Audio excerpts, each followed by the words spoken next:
All right, hey everyone. Hope we are live at this point. I have a little bit of a delay on this side. So, hey, welcome to the first Training Tuesdays here in the Business Superstars group. Excited to have you with us. Have you ever been thinking about your business and let me turn that off.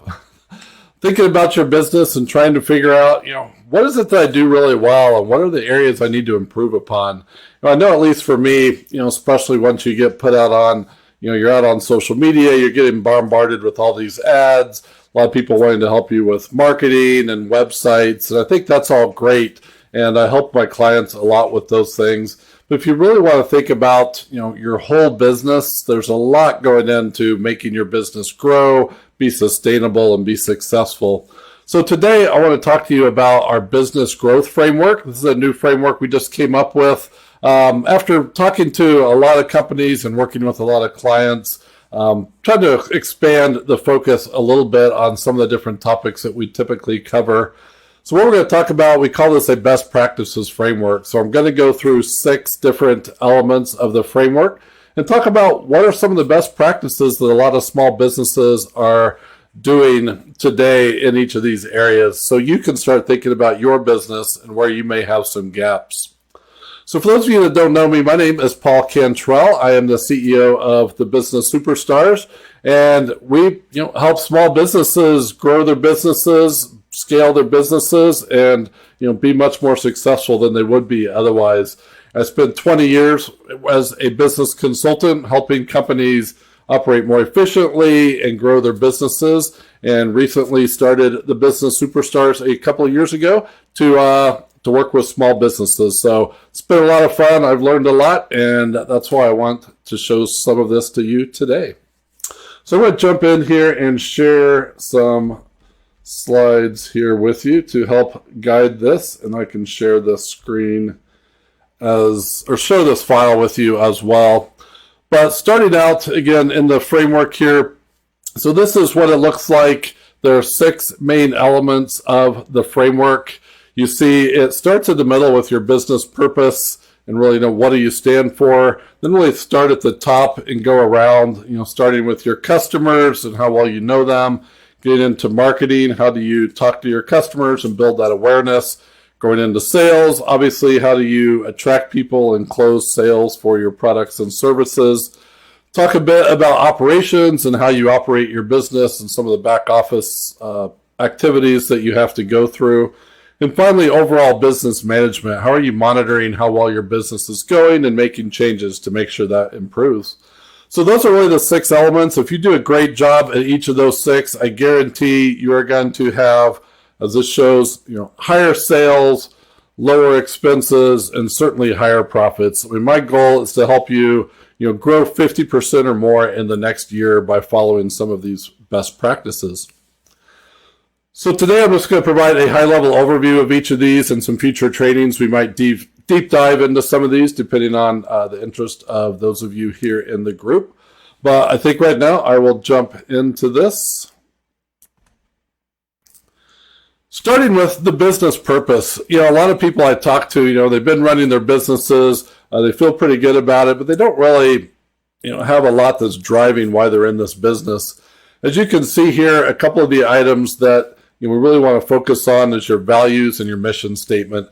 Now, your values is really, what does your business stand for? How do you treat your customers and your employees? What are you going to do when things start becoming a challenge? So you really want to understand what are the values of your business. You also need to have a good mission statement. This isn't a fluffy, vision statement that really doesn't say anything, but you want a good mission statement that really talks about where are we headed as a business? What do we want to achieve and what do we want to get to? And so having a great, clear mission statement is going to be very beneficial to making sure you're successful in business. We then talk about the purpose overall. This is a bit of the, why does your business even exist? Why did you start the business? Or why, is there a bigger cause beyond, I just want to make some more money? Some people, that is the cause. But a lot of folks have a deeper meaning behind the business they're in. For me, I started this business during the pandemic. I saw a lot of small businesses were struggling, and I wanted to help those folks out. I had a lot of good knowledge on how to run businesses and I wanted to help as many people as I can. And that's still, one of the main purposes of my business today. And finally, having clear goals. I've talked a lot in the group about goals in the last few weeks as we started the new year, making sure you do have clear goals for your business and also in your personal life. What are some of your personal goals that go along with those business goals? So this is when we say business purpose, having all of this in place. And one other thing you want to do is print these out, share them with your business. Everyone in your company should know your values, should know your mission statement, should know your purpose and your goals. So don't keep this to yourself. Make sure everyone is aware of this so everyone is marching in the same direction. So that is your business purpose. Let me jump in and keep moving on into customers. So, we wouldn't be in business obviously without our customers. So the main thing here, I want to talk about a few areas, is having, a specific niche. You maybe heard a lot about that recently. A lot of, coaches and trainers are telling folks, you really need to narrow your market, be very specific in what you're doing, partially so you can specialize what you offer, but also so that you can talk to those customers more directly and have more relevant conversations with them. Once you have an idea of who that is, figuring out who is your ideal customer within that niche. This is broader than just, 25 to 45-year-old married women, for example, which a lot of people might say is their ideal customer. You really want to go deeper than that. Who are these people? What do they want out of life? Where are they in their life? What are they trying to get to? What are their pains and challenges that they have?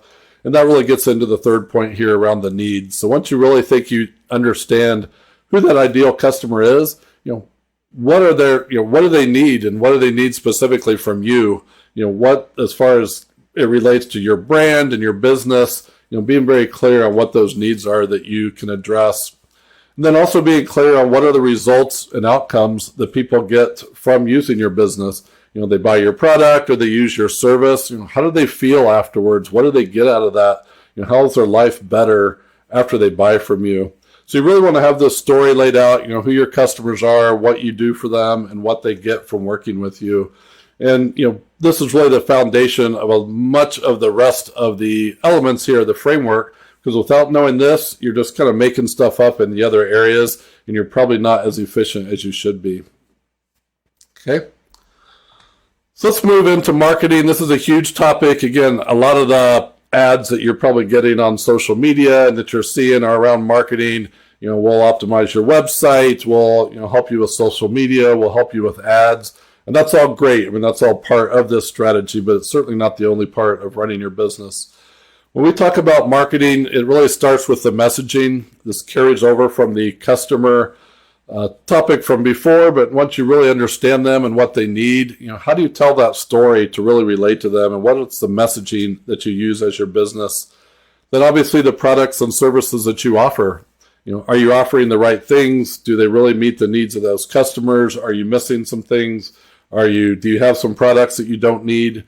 But really having a good view of that and having the great offers and solutions for your customers. When I talk about portfolio reviews, this is really reviewing your product portfolio. And this is something I've started doing more recently with some clients. Look at everything that you're selling, your products and services. Which ones of those are really making you the most money? It may not be the one that has the highest sales, but if you can try to figure out, what is the profitability of some of the different services or different categories of products that you're selling, at least once a quarter, take a look at that, retire some products if they're not making you money, look at some of the services that maybe are very expensive to support, and maybe you need to reduce those or get rid of some of those. But making sure you're regularly looking at your products and services, adding new things, taking things away, and keeping that fresh is going to be very important for your business. Looking at pricing, obviously we say value-based pricing. What is the value of your business to your customers, and how do you price based on that? You're not just going to look at, I buy these t-shirts for $3 and I sell them for $6. Well, depending on the t-shirts and what they're used for, people may be willing to pay $20 for those, but you don't know that until you really start talking to your customers. But don't just think of a cost plus sort of pricing model where you just add a little bit on top of your costs, but really look at the value of what you're providing and make sure that you're priced appropriately. We also then talk about how do you get the word out there. Today, having the website presence or web presence, having social media presence is critical. You obviously want to have that messaging down very well as you go into that. But having a strategy at least for how you're using your online presence is very important, obviously, for marketing today. And then how you're doing ads, whether your ads are on web or social media, radio, print, whatever type of advertising you're doing, you make sure obviously it's very relevant. It's tied to those needs and challenges of your ideal customers. You're leveraging that consistent messaging and brand throughout all of your ads. And you have a very clear, what we call call to action. So at the end of that ad, the customer knows exactly what you're asking them to go do, and you make it very easy for them to do whatever that is. So those are some of the highlights of things that you need to make sure that you're doing as part of the marketing in your business. Moving right along to all of our favorite topic, which is sales. There's some people love sales, a lot of people don't. A lot of small business owners that I talk to say this is their least favorite part of the business, but they want to go help people, and you can't help people without doing some selling, either yourself or people in your business. Some of the things here to look at is your sales process itself. These are the steps that you take people through. You have leads coming in, you qualify those leads, you maybe talk to them, you try to close deals. What's that pipeline of customers look like, and how are you managing that process? And even if you don't have a sales process like that, let's say you have a storefront, a physical store somewhere, your sales process really starts when people walk by the store. They look up at your window. How do you get those folks to come in? How do you determine if they're really interested in your products or what you're doing in your store? How do you get them to the register? How do you get them to make sure they purchase what they need? How can you upsell, maybe add some things to it? But that whole process needs to be thought through and defined and understood pretty well. We also talk about incentives, obviously for your sales force or, yourself, what are the incentives of people to make sure that you're properly motivating the people that are doing the sales in your company.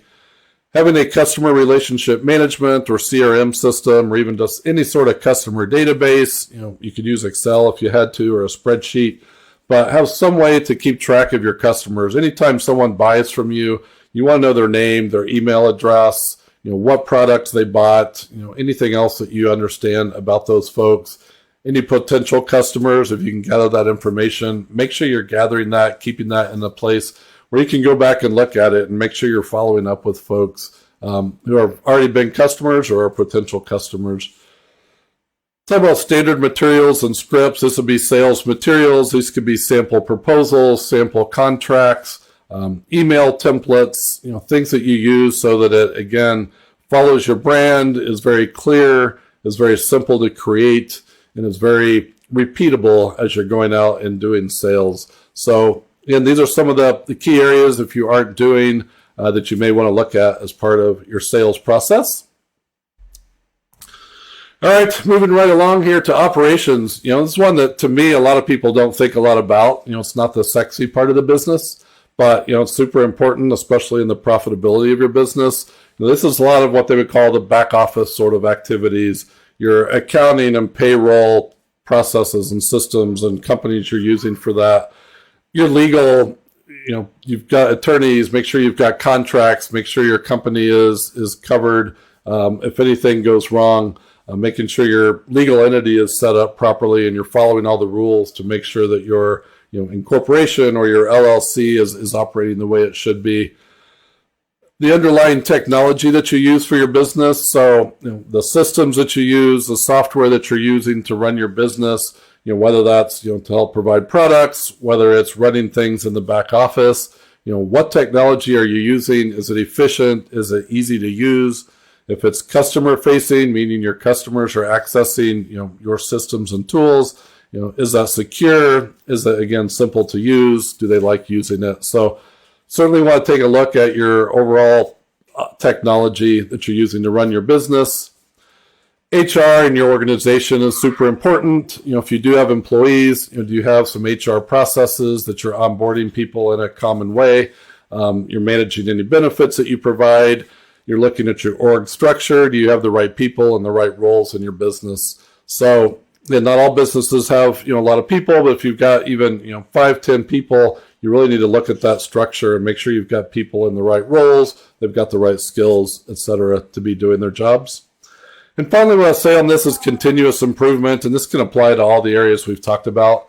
But you really want to have a process at least once a quarter to look at all of these, understand, are we operating as efficiently as we can? Are there ways that we can save some money? Should we outsource some of this? Should we get some help in different areas? Because me as a business owner is spending way too much time on some of these tasks. But make sure that you're really looking at this at least once a quarter, if not once a month. If you've got different people in charge of these areas, it's easy enough to ask them to go do some of this. But across all the operations of your business, you really want to be continuously looking at how you can run your business better. And the last section here is around really the business management. So I hit on this at the beginning. You should have some sort of a financial dashboard. What are those metrics that you're looking at? Certainly most people are looking at sales. Hopefully they're looking at income.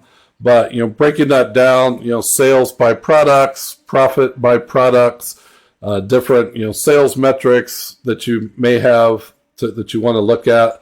Looking at costs, looking at expenses over time. Are those going up? Are they expenses growing faster than our sales, for example? You want to really have a good, clear view of that so you can make the right decisions in your business. We also talk about operational metrics or operational dashboard. These would be, how are you running the business? A lot of sales metrics. How many people are we talking to? How many people are converting? If we have a website, we're looking at, how much traffic are we getting to our website? What's our conversion ratios and numbers in our website? What's our average transaction amount per customer? What are those operational metrics that help you understand if you're running the business well and if you're getting better or worse and where you want to make improvements? Looking at expenses, address that a little bit, but you do want to be regularly looking at all of your expenses, making sure that you're spending money in the right areas and looking for ways to save some money. Even if things are going well and you're profitable, may not always be that way. So running lean, making sure you're not wasting money in different parts of the businesses is super important.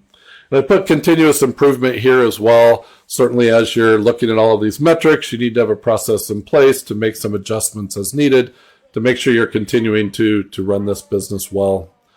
So that's the 6 elements of the framework. Went through that kind of quick. Hopefully it gave you some good ideas of some areas that maybe you focused too much in one of these areas, not enough in another area. Love to talk to you about this. If you've got some more questions about it, again, the goal of all this is when you put all this together, you will certainly increase your sales, lower your costs, and have a lot of good profits going forward. So a couple of last minute things here, some additional resources. We do have an assessment based on this framework. I'll put a link here in the comments, but this assessment you can do on your phone, you can do it on the computer. There's about 30 different questions in this. It might take you 10 minutes or so. For each statement, it's really a best practice statement. And you have to think about how well do I do this? Do I don't do this at all? Or we do this great, or we're probably somewhere in between. But it helps you get an idea of where you have some gaps and where you might need to make some improvements. After you've taken that assessment, we'll get a copy of that as well. I would love to set up a call with you, just a free call to go through that, look at some of your gaps, help prioritize, where should you start? You obviously can't fix everything at once, but we can help you think about, where do you start and what are some things you can do to start improving in some of these areas. And if you're listening to this in the Facebook group, you know about it. If somehow someone gets hold of these materials outside of the Facebook group, certainly want to provide the link and access to that. Lots of great information in the group. If you've not gone through it all yet, there's tons of great tips and ideas and a lot of people in here that can help you if you have questions about your business. So that's what I wanted to cover today. Appreciate everybody tuning in. With that, I will go back. I don't see any questions in Facebook at this time. I know there were some folks that wanted to join but weren't available right now. So if you're watching this on a replay, Certainly let me know in the comments that you are listening in, and any questions that you have, I'd be glad to address those in the chat after the training is done. And again, go out and take that assessment, and let's have a call and talk about how you can start making some improvements in your business. Thanks for listening today. Next week on Wednesday, actually, we're going to have a bit of a bonus training from a partner of mine, Mark Ladson. He specializes in online businesses. So those of you that are working in Shopify or Etsy or Amazon and want to get out and kind of run your own business independent of those, he has an awesome program to help you do that. I know I've talked to a lot of people that are in that situation, and that's not my area of expertise. So I wanted to bring in someone that could really give you some good ideas for how to do that. So tune in on Wednesday for that session. And additionally, next Tuesday, we'll have another training on one of the elements here of the framework, or another topic if you guys have things you want to hear about. Hope to see you next week. Thanks.